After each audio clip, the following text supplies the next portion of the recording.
Document notes. This account arrived in my P.O. box as a diary. Purple cover with glitter, spiral bound, rolled on both sides of each page.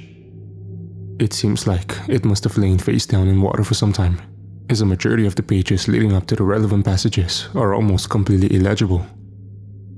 Of those that survived, I'd say they contained normal day-to-day diary entries. Here's what I had for lunch. The cow kicked over the milk pail again. School sucked, but the boy I liked looked at me. Some song lyrics and doodles. I haven't the time or heart to read out the non-relevant passages. It's just some young person's diary, maybe 13 to 15 years old, likely a girl living on a farm with her small family. The account follows. November 2nd, 1993. Day 1. We heard the sirens today right after breakfast. I never heard Dad swear so loud, but Mom was too busy wiping the oatmeal off Baby Jay's face and hauling him out of his high chair to tisk-tisk him. Everything we needed was already down in the old cold cellar. I had helped Mom make beef tallow emergency candles, and Dad to clear spaces down there for us to live and sleep. Dad cooked up some flour and soot paint to cover the 2 little windows we had down there before piling field stones against them. He filled any chinks in the doorframe with painty racks and nailed spare lumber over the gaps. Mom brought down all the spare bedding we had to make some beds. It would be rough without mattresses, she said, but I think we have enough old duvets to make it pretty cozy. I carefully stacked our canned food, store-bought and homemade, on one side of the cellar, while Dad dug us a toilet in the little back room. He dug it after covering the window in there with painting rocks, so he had to dig by the light of one of Mom's tallow candles, making the whole cellar smell beefy. The cellar actually looked pretty nice after we had finished with it. We had time to make it more homey and to fill any gaps in the weeks before the fog wall would hit. So we hung a nice tablecloth on one side and made a dinner table with an old door from the lumber pile. I got some stuffed animals down from my closet upstairs and lined our sleeping spot with him too. Baby Jay got a wash basin as a bed, and I painted flowers on the sides with the rest of Dad's black paint. They didn't look very good, but Mom says it's the thought that counts.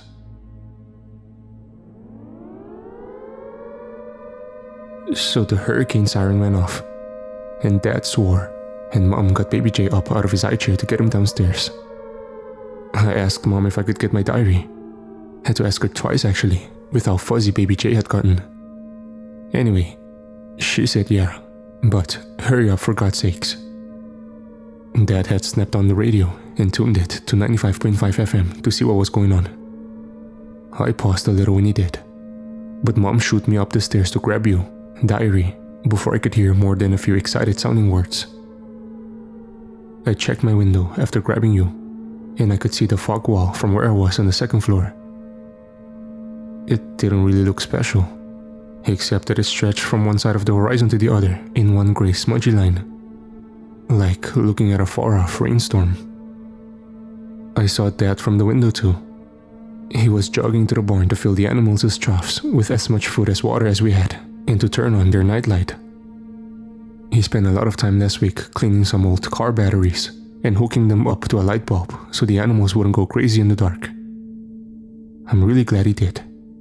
12 days in darkness sounds like a nightmare. I gave the fog wall one long last look. It was such a nothing.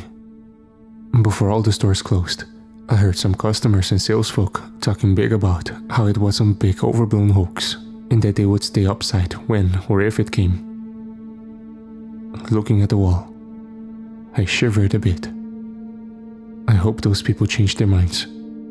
Heck, I heard that you could survive the wall just by hanging your thickest blankets against the windows and hiding in a closet. No light allowed. I really hope that's true. I really hope they changed their minds. We got downstairs quick. Once Dad locked the door, we all sat quiet for a little while, listening to the radio. Big Steve was going through all the preparations we should have done in the last week, and we all listened anxiously. But we had prepared exactly as he and the government had said, and maybe a little more. Baby J had fallen asleep in my lap, but after maybe half an hour, he woke up and got scared of the dark. Mom started singing and bouncing him on her knee, while me and Dad started looking through board games to play. We pointed one of the two wind-up emergency flashlights against a jar of water to make a better board gaming light and played a few games of Scrabble. The wall hit just before dinner. We're pretty much gonna have to eat cold canned stuff because Mom says the smoke from a gas grill or even more than one candle at a time will get dangerous really quick. I was finishing opening a can of creamed corn when Big Steve on the radio started sounding excited. Dad had told me the radio station was about parallel to us, so when they went into the wall, we'd be in really soon after. We had gone out a few weeks ago to paper the whole station up. Big Steve had hosted a big hot dog grill to get the town out to help him make it all site safe. Dad helped sledge down a man-sized hole in one wall so Big Steve could get the emergency generator shed without having to go outside. Anyway, Big Steve said the security camera on the east side just passed into the wall. He said it got really staticky and that we might get some interruptions while the rest of the tower went in. It did get staticky for a few minutes. Then, it went straight into white noise for a few more.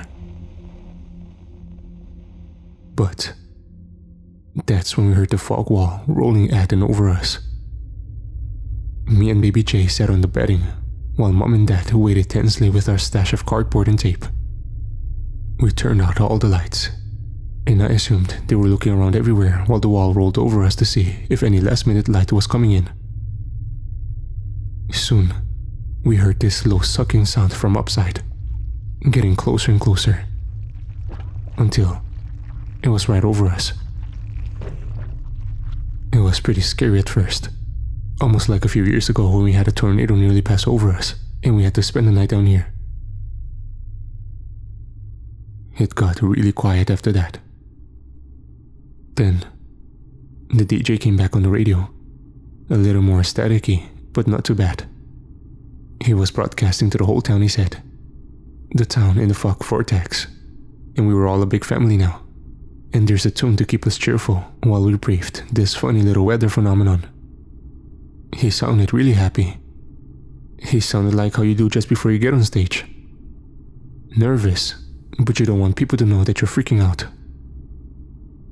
Mom and Dad eventually turned the lights back on when they were sure no light from outside was coming in. And we ate dinner to Big Steve playing music on the radio. He ate dinner live on air too. He said he'd keep broadcasting as long as he could through the 12 days we'd be in the wall. After, we all took turns winding the radio in our flashlights. Now Mom and Dad are sitting and holding hands and listening to the radio while I write in you. I'm gonna go to bed soon, but I think I'll be awake for a long time, listening to the fog. Day 2.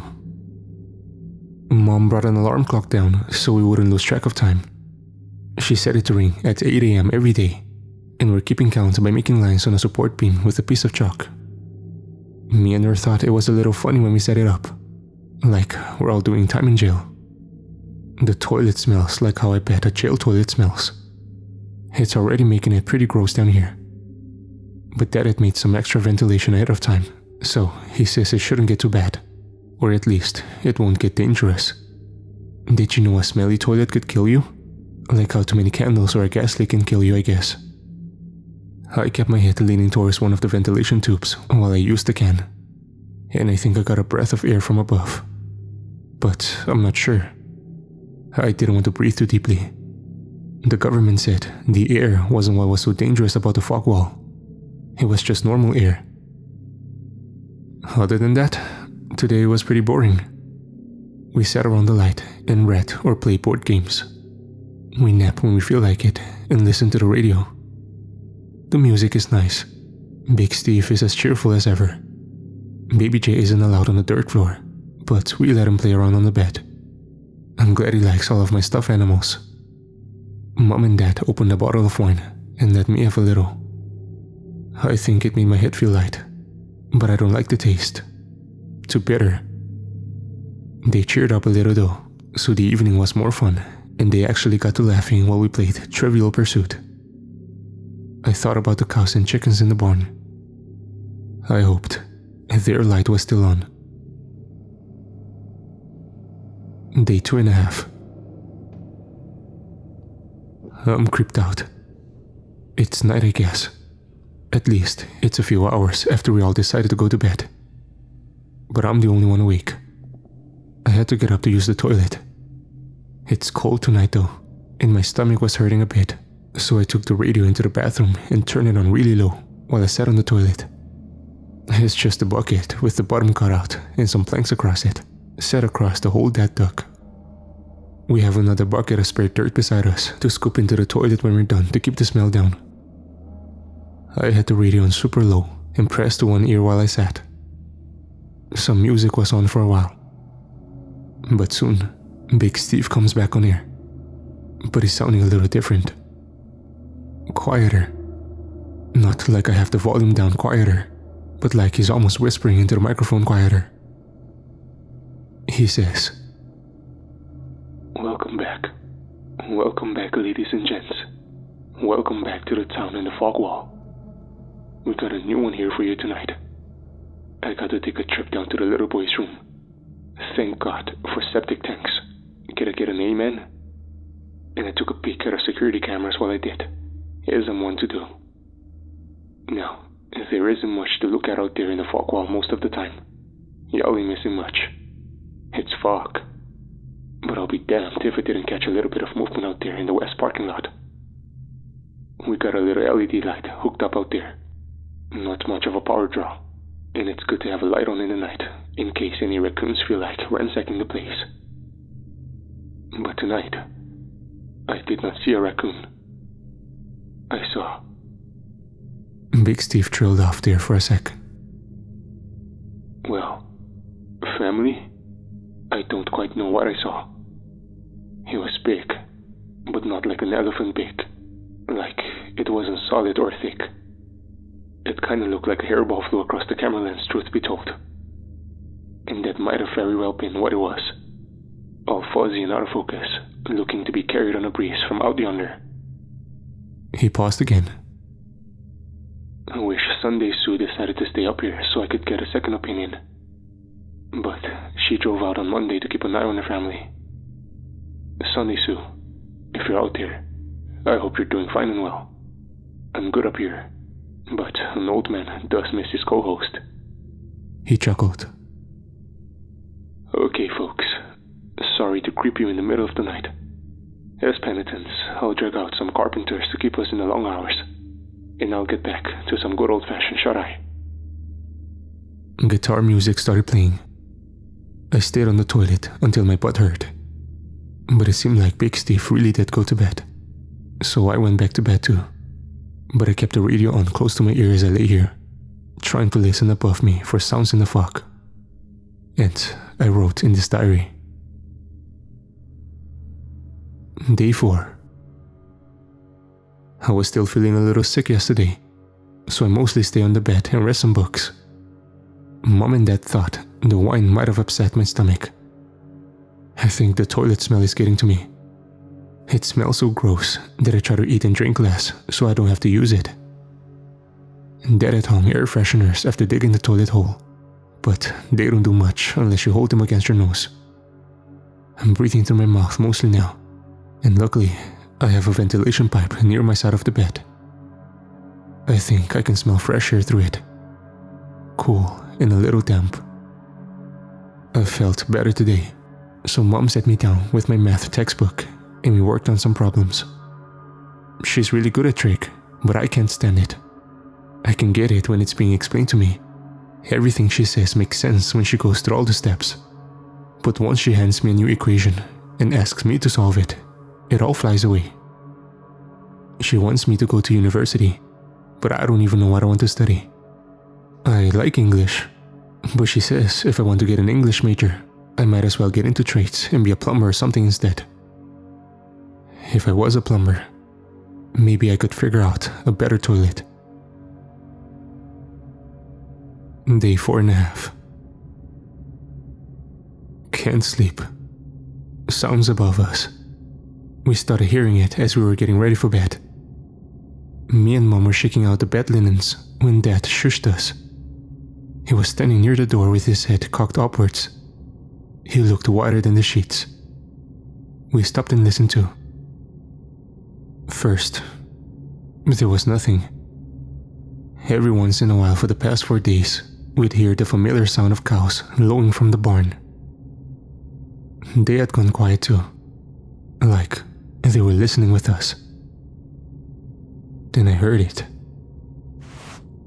A sound like someone sweeping the floor with a straw broom coming out of the fog very slowly towards our hiding place. The radio was already on quiet, but Mom dropped her corner of the blanket we were holding and snapped the radio off.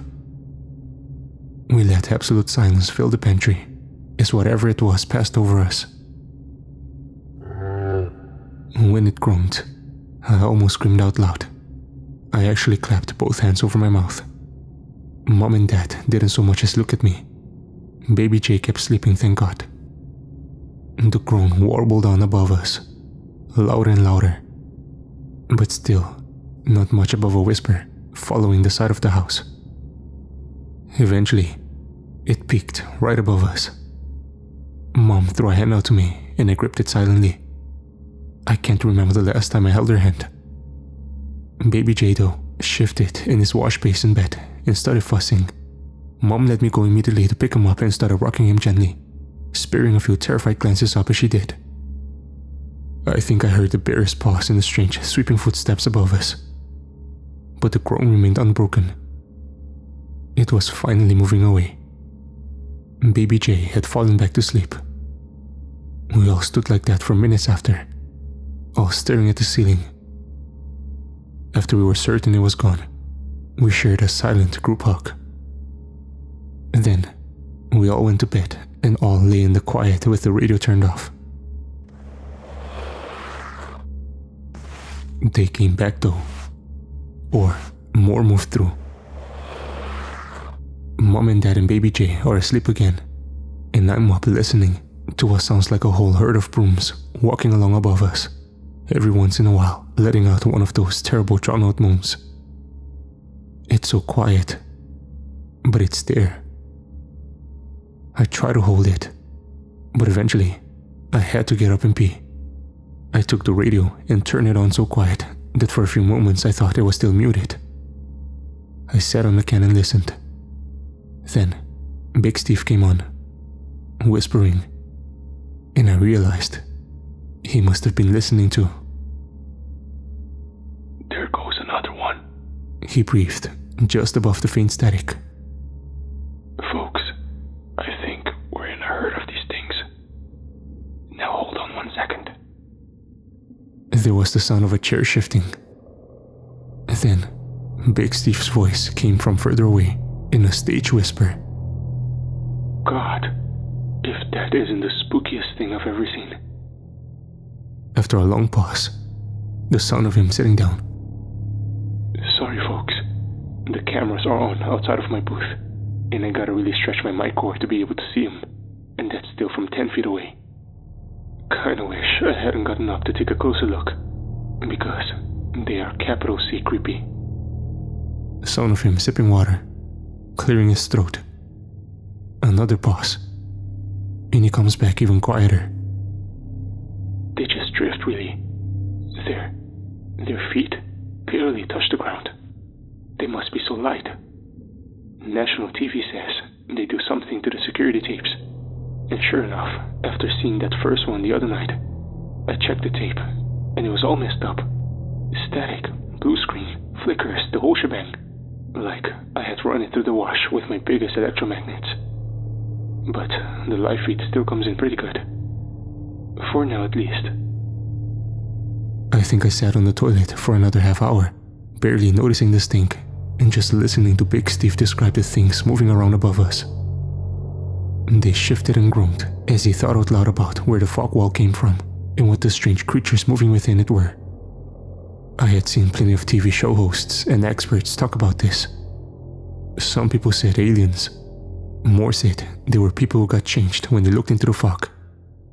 The programs usually had a drawing from a survivor who had seen one through a security camera like Big Steve.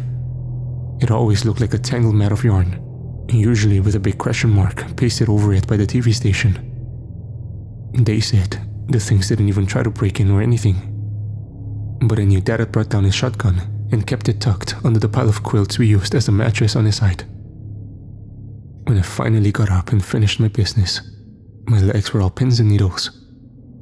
I tried to shake the feeling back into them while taking a few deep breaths of the fresh air streaming in from the ventilation pipe beside the can. The way the cellar worked had the pipe coming out at about hip level for me, so I could just stand and let the air wash over me, cool and damp. The pins and needles faded, and I closed my eyes for a second, thinking about being back up there in broad daylight and crisp, near frigid November air. I stopped breathing when a brushing footstep and a groan echoed from what sounded like within the pipe. The sound came in so clearly, it was like I was standing outside with them. I felt my hands grip the radio tightly. The groan got louder. It got louder and closer, like whatever was making it was pushing its head down the pipe. I finally managed to move a few steps back, but I was staring at the end of the pipe and couldn't look away. Deep in its mouth, I thought I saw the faintest pulse of light. It seemed to beat steadily for a few moments, before fading to nothing along with the groan. A pause. Then the sound of sweeping footsteps moving away. I stood with my back against the rough stone wall that separated the toilet from the main room. I stared into the now pitch-black pipe and started to shiver all over. I went back to bed and lay with my flashlight and radio on and wrote in my diary. The light is just about out now. I don't want to make noise by winding it. The radio is already dead. I'll try to sleep.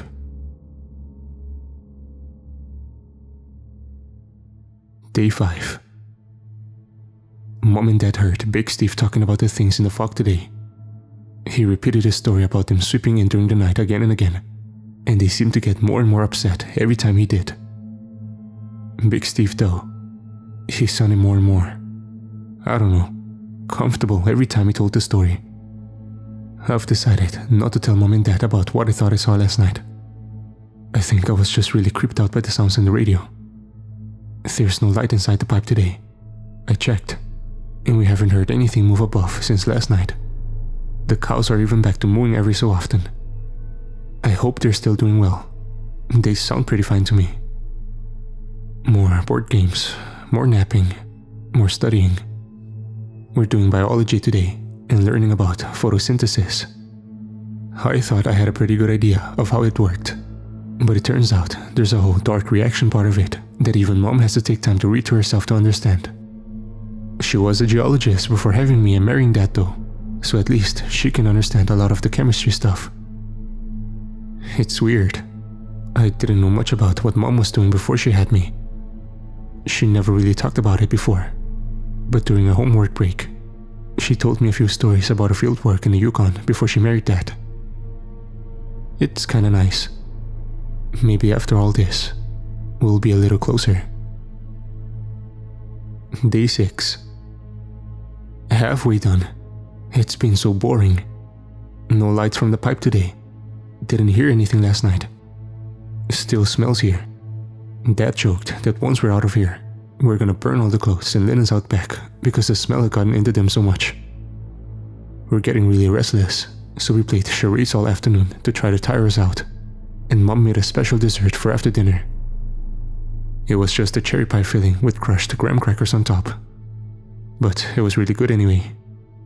I like how you get a burst of juice when you bite into a cherry. We've been eating straight out of cans, passing it around with a spoon and taking bites because we can really clean our dishes. We keep the old cans and jars in a garbage bag in the bathroom, so at least the smell is kept all in one spot. We tried lighting a candle near the main room's ventilation pipe to force a draft, but I don't think it made a difference. Tomorrow we'll be over the hump, and there will be only 5 days left. Day 6.5. Still no light from the pipe. No sounds above us. Big Steve is back on though. He's been counting how many move past his east-facing camera. So far, he's at 51 tonight. Day 7. Another boring day. I know we're on the downslope, but it sucks so bad down here. I don't know what I'll do first when I get back upside. Probably check on the animals with that. We'll open the doors and let them get any last little bit of grass from the fields. I'm gonna kiss each cow on the nose and hug each chicken. None of the cows need milking, thank goodness. Though, there'll probably be some eggs that are on the way to becoming baby chicks. They have to stay in their eggs for longer than us. Poor little guys. I hope Dad lets us keep them. Day 7.5. They're moving above us again.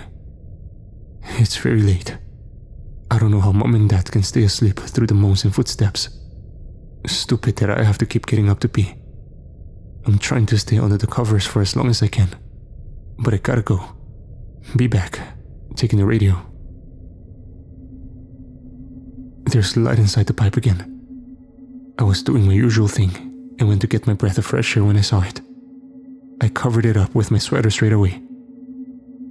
Big Steve was on the radio. I listened while I watched the pipe. To those just tuning in, I made some minor miscalculations with the gas when we were setting up the place. I'm keeping everything but the radio equipment off. I've redone the arithmetic, and we should have enough to get us through the last day if I take nights off. But for this evening, I'm feeling mighty lonely, so we'll stay on. Can't see anything outside, of course, with the security cameras off. But I think I've heard some of them pass when I was down taking a leak. Using the facilities. Nothing comes through the soundproofing up here in the booth, of course. He stopped to clear his throat. The sound of shuffling papers. And then gruffly, how about some music? He put on one of my favorites, Stargazing by Puntworks. It's a low and slow one. There's some violin. It always makes me kinda sad. Afterwards, it went down into silence. And only after a while did Big Steve come back on, speaking quietly. Sometimes they'll touch each other, just barely, brushing fingertips like. And when they do, their movement will kinda sync up, and they'll sway together. It's hypnotizing, like watching wind pass over a sea of wheat. Another long pause. Another song played. I watched the pipe. Another song. Then Steve came back on again. Alright folks, I think that'll wrap it up for tonight. I'll power down for a few hours and see you bright and early tomorrow morning for some more music. Big Steve, signing off. Day 8. Big Steve barely came on the radio to speak today. It was mostly music. I don't think Mom and Dad noticed. They didn't notice when I started taking longer and longer bathroom breaks either. More biology lessons. Haven't heard the cows low in a while. Day 9. Big Steve wasn't on the radio today. No music. Just static. Mom and Dad seemed worried. Very quiet in the shelter. Kept checking pipe. Day 9.5. He's doing nights. We kept the radio on low all evening, and after dinner, he finally comes on, cheerful as can be. Good morning, he boomed. His intro sound effects played. A horse whinny, a revving motor, and honking horn. Welcome back to 95.5, the Bear FM. I'm your host Big Steve, and I'm broadcasting to all my good friends and family here in the valley. We have a hell of a mixtape for you today, if you'd pardon my French. So, let's get this rock and rolling. We all stayed up listening to the music. Mom said he must have slept in or felt under the weather during the day. I think so too. I'm really glad he's back. I didn't want to guard the pipe without my DJ. The light in the pipe is still so weak I have to keep it uncovered so I can make sure it doesn't get brighter. Lots of rustling and groaning outside. Mom and Dad and Baby J don't wake up though. Big Steve comes on to talk about them up above. Remember when the first rock rolled out of the Atlantic? Scary, scary, scary. All those people living on the coast didn't know how to hide from the light. Can't remember the number of disappearances. Must have been millions, whatever the population of Newfoundland was. Everybody thought they were vaporized or some such at first, like the fog was an acid. And you know, maybe something about that is true.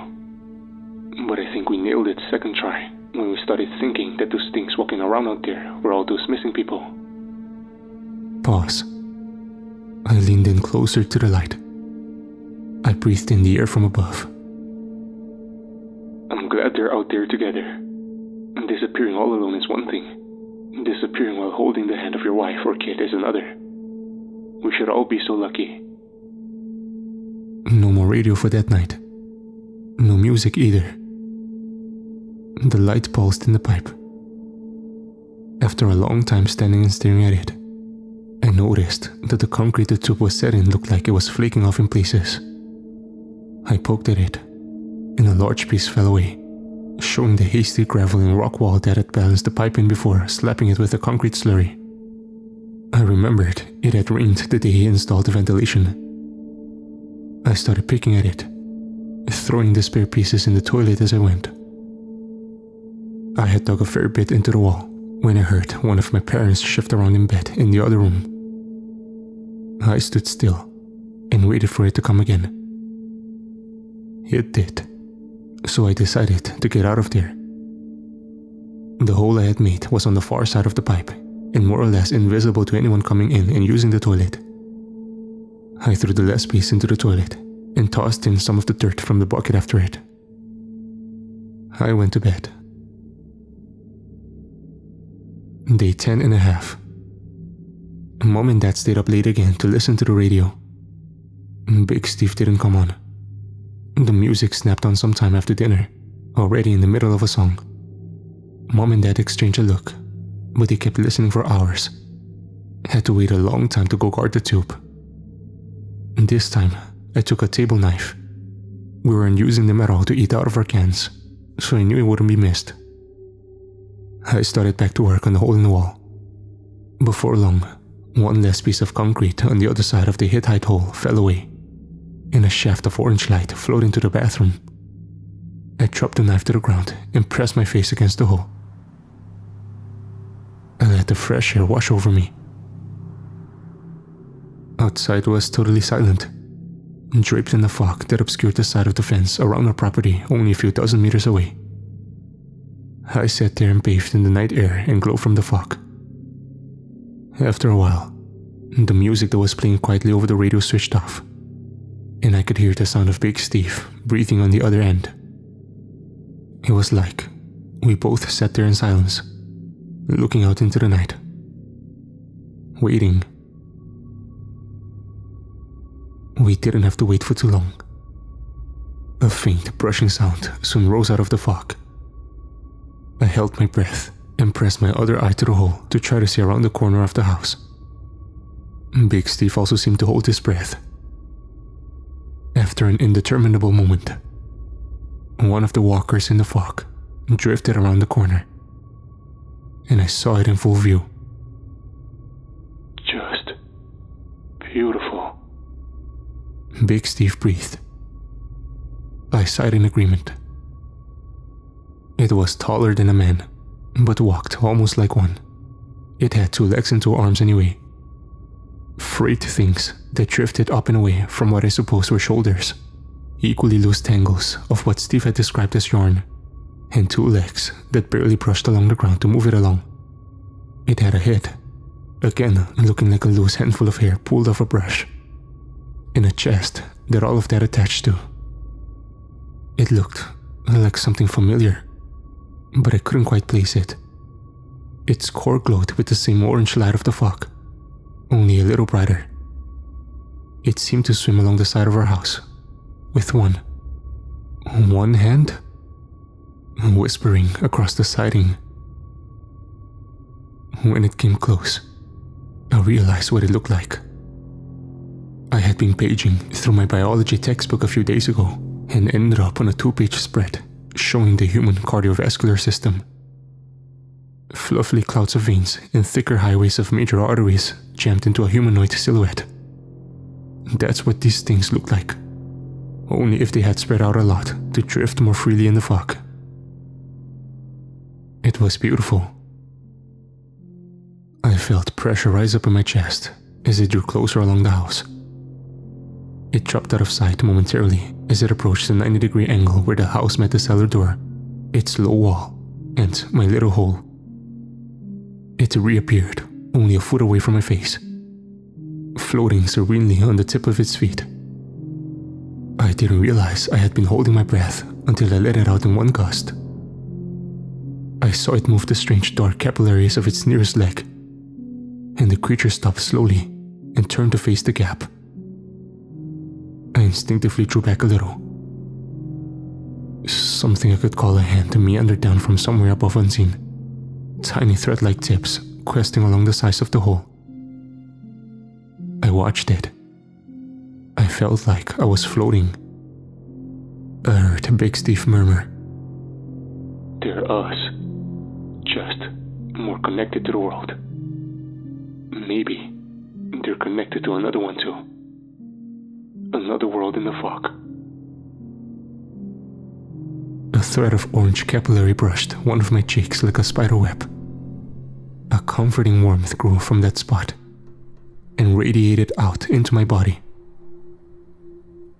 It felt like being seen, being understood.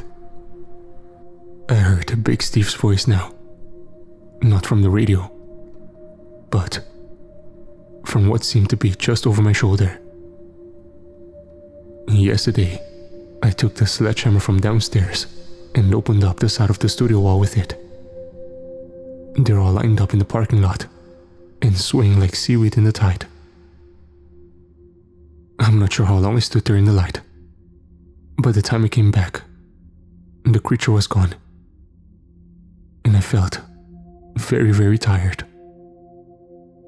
I went back to bed, wrote everything down. Tired. Day 11. Mom and Dad and Baby J found the hole while I was sleeping. I got up and they were all packed into the bathroom and staring out at a sea of the creatures. It looked like they had even widened it a bit so we had space around the size of a teacup saucer to bathe in. The fresh air in the view was so nice, but Mom and Dad got so close to the hole I could only see a little. Still so tired. Brought the radio and the diary into the bathroom to listen and watch and write. It doesn't even smell bad in here anymore. And Baby J's thoughts are so relaxing, all wrapped up in his blankie and held Mom's arms like he is. I'm starting to remember what that felt like when I was a baby. November 14th, 1993. Day 12. It's hard to hold the pencil. Mom and Dad have gone transparent, so the light can come in and wash over me. Baby J had a lot less body to be filled with the light, so he's already stretched out completely in Mom's arms, draping over them and near the floor. And so content. My hands don't feel too weak to hold a pencil. Just not built for it anymore. My veins and nerves are visible through the skin, which seems to have gone from solid flesh to almost matching the consistency of the fog in only a day. They're all still outside, swaying, waiting. The fog is supposed to clear today. We weren't to come out until the siren blew again. Maybe the fog will stay. Maybe it will go. I think we're supposed to go with it. But I don't think I have the hands to open the hole wider, or even unlock the door to join them. Maybe we'll be allowed to stay and fill the whole cellar with light and fog, even after the main body moves on. Saw Big Steve join the sea outside. He's almost fully changed now, but he still has the same plaid overshirt I saw him wearing way back when we helped get his station prepped. Seems forever ago. Now he looks like his shirt is frayed at the sleeves, neck and waist. It kind of looks like his shirt is walking along on its own. Maybe you can see a hint of his skull still. I wonder where all that goes. Is it being dissolved by the light and fog? My own handwriting is little more than bone-wrapped in red and grey thread. I think I'll stop writing very soon. I can hear Mom and Dad now too, and everybody else outside. It's so peaceful to be part of the fog with them. I thought it might be a little like how it was after Baby J was born. All the attention on him. But it's not like that at all. There's so much love in all of us. Goodbye, diary. They're starting to move on.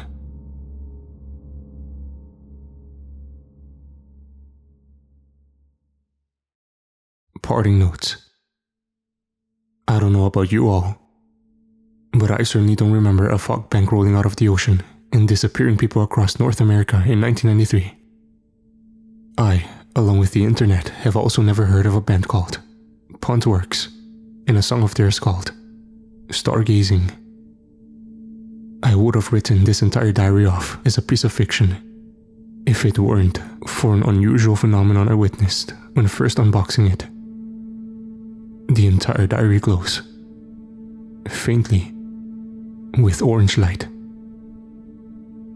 I have since locked it separately from my other accounts in a safe with 2-inch thick iron walls and in a closet behind my winter coats.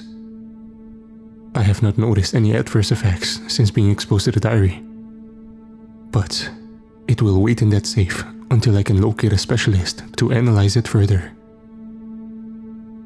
As for how it got here, well, a particular passage from the diary sticks out. Something said by that incorrigible radio DJ, Big Steve. They're us. Just more connected to the world.